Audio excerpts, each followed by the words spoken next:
રાજકોટ સૌરાષ્ટ્રનું પાટનગર છે અને રાજકોટનો જે વિકાસ અત્યારે થઈ રહ્યો છે અને એમાં જે રેલવેની સુવિધાઓ છે એમાં પણ સમયાંતરે એની સુવિધાઓ વધારવામાં આવી રહી છે અને એનો પણ વિકાસ સાથે સાથે થઈ રહ્યો છે. રાજકોટનો વિકાસ, સૌરાષ્ટ્રનો વિકાસ એ બંને પરસ્પર સંકળાયેલા છે અને તાજેતરમાં જ રાજકોટ રેલવે સ્ટેશન અને દ્વારકા રેલવે સ્ટેશનની રાજકોટ પશ્ચિમ રેલવેના મહાપ્રબંધક એવા રામાશ્રય પાંડેએ એનું નિરીક્ષણ કર્યું હતું અને ખાસ કરીને જે સુવિધાઓ છે અને 28.71 કરોડના ખર્ચે એમણે રાજકોટ ગુડ શેડનું પુનર્વિકસિત મોડેલ છે એ લોકાર્પણ કર્યું અને એ સાથે રાજકોટને એક નવી સુવિધા મળી. ખાસ તો આ ગુડ શેડ છે એમાં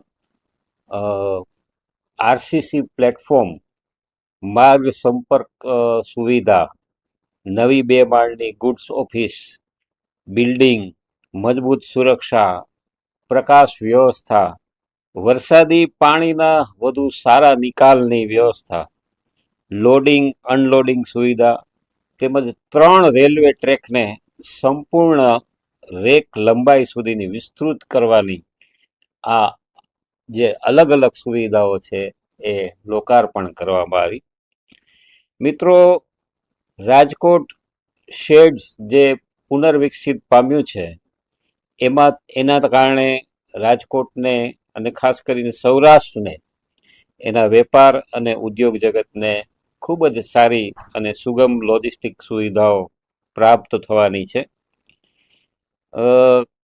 રાજકોટ ગુડ શેડ જ્યારે આ પુનર્વિકસિત લોકાર્પણ કરવામાં આવ્યું ત્યારે તેમના રાજકોટ રેલવેના સ્થાનિક અધિકારીઓ, દાખલા તરીકે રાજકોટ જે ગુડ શેડ છે એમને જ્યારે લોકાર્પણ કરવામાં આવ્યું ત્યારે તેમની સાથે મંડળ રેલ પ્રબંધક એટલે કે ડીઆરએમ શ્રી ગિરિરાજ કુમાર મીના અને અન્ય વરિષ્ઠ રેલ અધિકારીઓ પણ ઉપસ્થિત રહ્યા હતા. આ ઉપરાંત રાજકોટ રેલવે સ્ટેશન એનું જે વિસ્તૃતિકરણ થવાનું છે, અમૃત જે વડાપ્રધાનશ્રીની યોજના છે એ મુજબ આ રેલવે સ્ટેશન બનાવવાનું છે.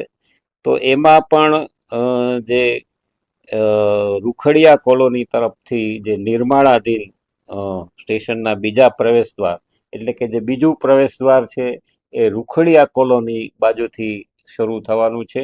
એના માટે પણ platform, catering stall, AC, sleeper class, waiting room, booking office, crew lobby અને પાર્સલ ઓફિસ તેમજ દિવ્યાંગજનો માટે ખાસ જે સુવિધાઓ છે એની પણ આ જે રામાશ્રય પાંડેએ સમીક્ષા કરી હતી.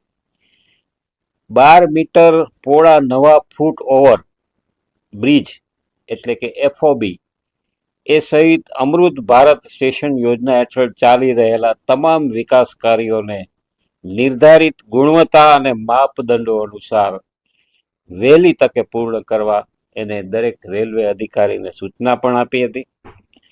તેમણે યાત્રીઓની સુવિધા વધુ સારી, સ્ટેશન વ્યવસ્થા ઉપર સરળ રીતે સંચાલન થઈ શકે એ રીતે વ્યવસ્થિત સંચાલન કરવા માટે પણ એમને ભાર મૂક્યો હતો.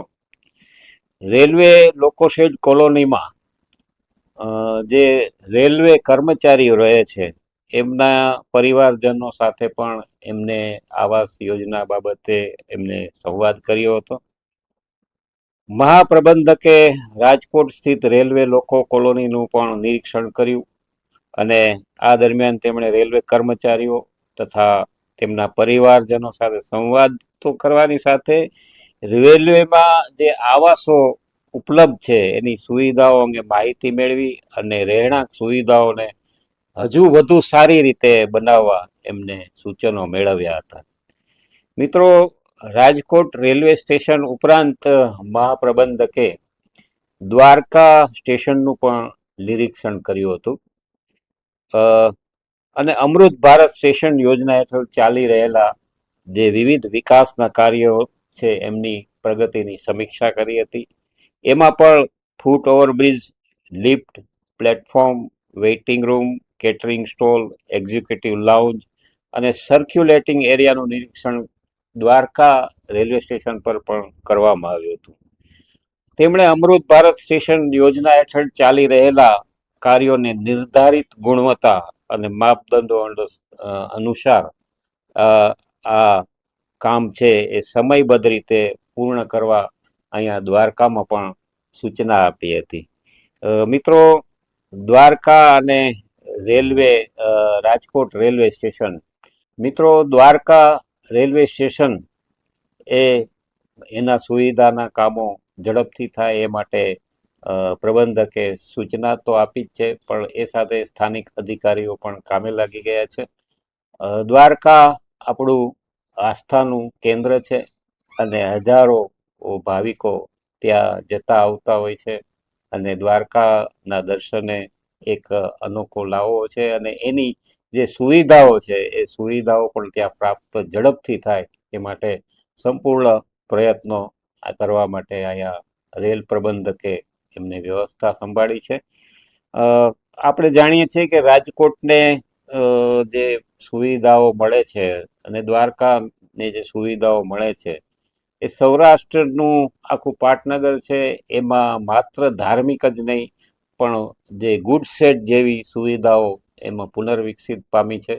તો એ પુનર્વિકસિત જે સુવિધાઓ છે એનાથી વેપાર ઉદ્યોગને પણ ફાયદો થશે અને દ્વારકા જેવા સ્ટેશનને અમૃત ભારત સ્ટેશન યોજના હેઠળ આવરી લેવામાં આવ્યું છે તો એ પણ ધાર્મિક રીતે પણ એને ઘણો ફાયદો થવાનો છે. તો મિત્રો, આ હતી રેલવેની સુવિધાઓ વિશેની વાત. ફરી પાછા આવા જ એક એપિસોડ સાથે આપને ફરી મળીશું. ત્યાં સુધી રજા આપશો. Thank you. નમસ્કાર.